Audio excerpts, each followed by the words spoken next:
Oi cinéfilos, meu nome é Carolina e bem-vindos a mais um vídeo do Assista um Filme. No vídeo de hoje, ainda em contagem regressiva para o lançamento do mais novo filme do Homem-Aranha, hoje eu resolvi trazer a minha crítica sobre o filme Homem-Aranha 2 de 2004. Assim como o primeiro filme da trilogia do Sam Raimi, que inclusive já fiz crítica aqui no canal, eu vou deixar linkado aqui no vídeo, eu não lembrava muito desse filme, porque eu só tinha assistido ele quando eu era bem pequena, então agora, com essa contagem regressiva, eu pude realmente reassistir ele, e eu sinto que eu pude aproveitar ele muito mais. E eu acho que esse segundo filme é talvez o que mais chega perto de um consenso entre os fãs do Homem-Aranha como o grande favorito, né, o melhor dos filmes. E mesmo eu particularmente ainda preferindo o primeiro filme, eu acho que é um pouco inegável o quanto esse segundo caminha, não só como sequência, né, contando essa história da trilogia, mas também contando ainda mais sobre o nosso protagonista, o Peter Parker, Homem-Aranha. Eu gosto muito como dentro desse filme ele tem um tom muito mais maduro e até mesmo um tanto quanto sombrio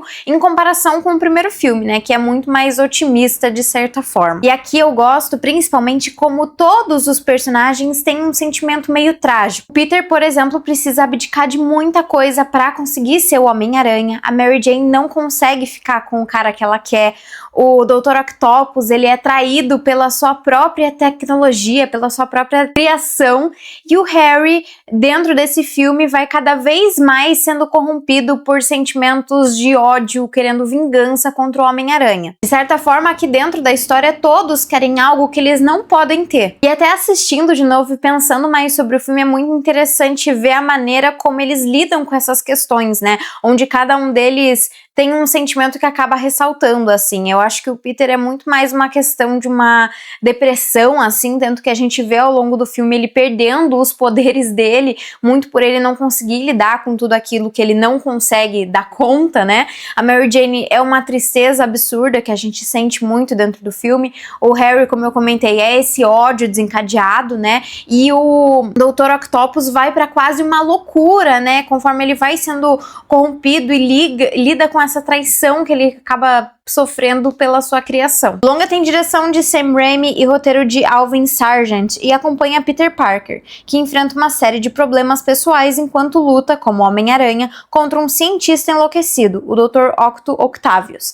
que ameaça destruir Nova York com sua experiência de fusão nuclear. E eu sinto que essa sequência do Sam Raimi é ainda mais ambiciosa do que o seu primeiro filme, trazendo agora o Peter Parker com ainda mais problemas. E reassistindo esses filmes do Sam Raimi é muito legal perceber como ele conta uma grande história em 3 atos mesmo. Cada um dos filmes precisa um do outro para fazer ainda mais sentido, para ser ainda mais grandioso. E aqui eu acho que ele trata muito a questão das consequências das ações, o peso das decisões e o peso mesmo da responsabilidade, explorando bastante isso dentro do relacionamento entre a Mary Jane e o Peter Parker. E eu sei que muita gente tem problema com a Mary Jane dentro desses filmes, e eu até falei sobre isso no meu último vídeo falando sobre o primeiro Homem-Aranha, mas eu sinto que é muito um reflexo da época mesmo, era os anos 2000 e faz parte, né? Nem sempre ela vai ser aquilo que a gente imaginava que ela poderia ser, mas particularmente eu gosto muito dessa Mary Jane, eu gosto muito dessa Mary Jane atriz, dessa Mary Jane que corre atrás dos sonhos dela como atriz, e aqui eu gosto muito como eles deixam muito claro que essa história de amor entre os dois, entre o Peter e a Mary Jane, é uma história épica. Eu acho que eles conseguem consertar o que não dá tão certo no primeiro filme, que é fazer ela se apaixonar pelo Homem-Aranha, em fazer ela tá esperando o Peter Parker, em fazer ela tá completamente decidida que é aquilo que ela quer, e de certa forma os dois não podem ficar junto, né? Tem essa tragicidade dentro da história deles, tem essa coisa de que eles não conseguem ficar longe um do outro, que sempre eles acabam voltando, e eu acho que é muito bem explorado aqui, principalmente porque em determinado ponto da história a Mary Jane percebe que ela não vai conseguir ter aquilo que ela quer, então ela meio que vai pra frente, ela começa a namorar com outro cara, e esse outro cara é um cara bondoso, assim, e uma coisa que eu acho muito legal aqui é que eles tentam fazer meio que esse triângulo amoroso, né, da Mary Jane com esse outro namorado, que é muito mais seguro, que deixa sempre muito claro que ele gosta muito dela, mas ainda assim ela sempre acaba pendendo muito pro Peter Parker, né, deixando claro, assim, essa história épica dos dois. Mas o que eu realmente acho legal e que eu acho que nem todo filme sabe fazer isso, é essa questão do triângulo amoroso, onde esse outro namorado da Mary Jane trata ela muito bem, né? Muitas vezes quando você tem protagonista em dúvida entre as pessoas, enfim, geralmente é a escolha óbvia e um cara que trata ela que nem lixo. E aqui eu acho legal que são duas pessoas que se importam com ela, uma que tem esse impedimento que ela não entende qual é, ela não consegue entender por que eles não podem ficar juntos, e o outro que é um cara que trata ela bem, mas que ainda assim ela não sente aquela paixão, aquela verdade que ela sente com o Peter Parker. Então eu acho que é muito bem feito isso dentro da história e eu realmente gostei bastante, assim, assistindo novamente. Isso no primeiro filme, a ideia era trazer o Peter Parker como esse adolescente comum, com problemas de adolescente. Agora a ideia é trazer ele como um jovem adulto com problemas de jovem adulto. Problemas esses, principalmente, de não conseguir dar conta de tudo aquilo que ele tem ao seu redor, né? O que é um problema que eu sinto que muitas pessoas vão conseguir se identificar. E outro deles é de se questionar sobre o seu propósito, onde ele começa a se questionar sobre o seu papel como Homem-Aranha, sobre suas responsabilidades, o que é certo fazer, o que é certo abdicar, algo explorado principalmente quando os seus poderes param de funcionar. E ele é basicamente obrigado a lidar com todas essas questões e decisões que antes ele só tava meio que fugindo e postergando. E acho que essa questão é muito bem explorada dentro do filme, até uma forma do filme falar sobre saúde mental, o que é algo interessante não só por ser um filme de super-herói, mas também por ser um filme de 2004, né? Até em determinado ponto do filme o Dr. Octopus fala pro Peter Parker que problemas amorosos é algo que vai te adoecendo, né, que vai te doendo por dentro até um ponto que você realmente fica doente, mesmo, enfim, não sendo uma doença, né, não sendo um vírus, assim, e é algo que a gente vê dentro do filme. Ele carrega tantas coisas, tantas decisões, tantas responsabilidades e meio que quer carregar isso sozinho, sem envolver outras pessoas, que aquilo acaba adoecendo ele dentro da história, né. É uma história que também tem muito dessa coisa da solidão,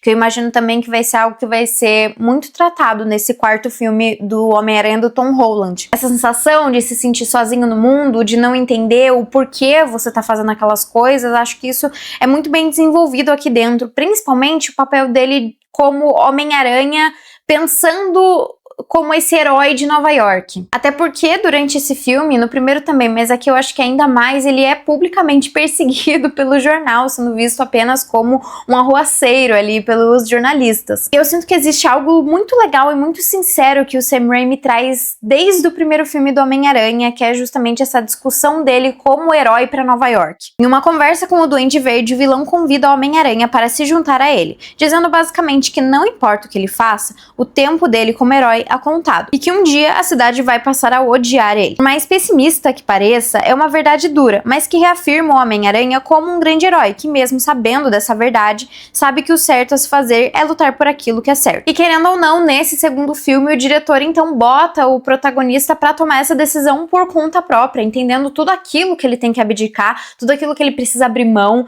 né, da carreira dele, das conexões, do amor, dos amigos, para realmente conseguir cumprir sua função como esse herói da cidade. Muito por conta disso, o filme consegue trazer uma das cenas mais legais e eu diria até que uma das mais bonitas do universo do Homem-Aranha, onde o herói luta contra o Dr. Octopus, salva todos dentro do trem e depois é resgatado por esse, sendo basicamente abraçado pela cidade, sendo visto como também um pertencente ali daquele local. Cena essa que também se conecta com um diálogo que Peter tem com a Tia May, onde ela fala que o Homem-Aranha é um baita exemplo a ser seguido, mostrando que de fato ele incentivou o melhor dentro da cidade. Acho que realmente me faltam palavras para descrever o quão legal e quão bonita eu acho essa cena do povo resgatando o Peter, de vendo a identidade dele e eles como um todo ali dentro daquele trem falando, não se preocupe, a gente não vai contar, e mais tarde eles se colocando ali para defender o Peter Parker, mesmo frente a frente com um vilão que tá disposto a matar quem for ali. Enfim, é uma cena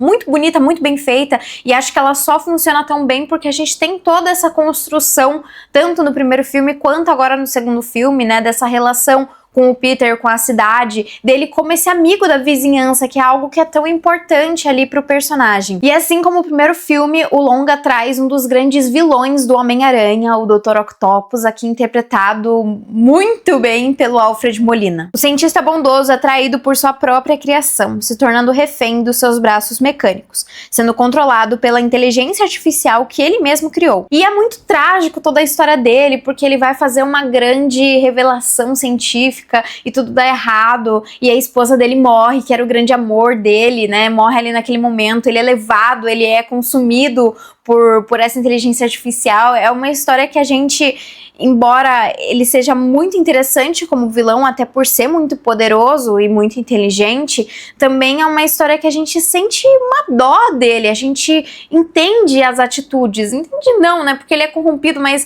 a gente sente por ele, mesmo ele sendo vilão. E é realmente interessante ver a inteligência artificial dentro de um filme de 2004 e ver que não era algo tão distante do que a gente vê hoje, mais de 20 anos depois do lançamento, né? Onde ela é essa maravilha como uma ferramenta, como um auxílio, mas que é algo para se tomar cuidado. Além disso, acho que o Dr. Octopus aqui cria um paralelo muito legal com o Harry, que mesmo sem nenhuma tecnologia acaba sendo corrompido internamente por conta do seu ódio e do seu desejo de vingança contra o Homem-Aranha. Algo que acaba sendo ainda mais envolvido no terceiro filme. Então eu acho isso muito legal, assim, que o Sam Raimi realmente se dispôs a contar uma grande história, tudo se conecta, tudo faz sentido aqui e todas as coisas têm uma consequência, todas as decisões acabam gerando alguma outra coisa e é muito legal ver essa evolução conforme você vai assistindo novamente os filmes. E outra coisa que eu gosto muito desses filmes do Homem-Aranha é que, como eu falei do primeiro filme, eles são 100% filmes do Homem-Aranha. Claro, não existia o universo compartilhado, talvez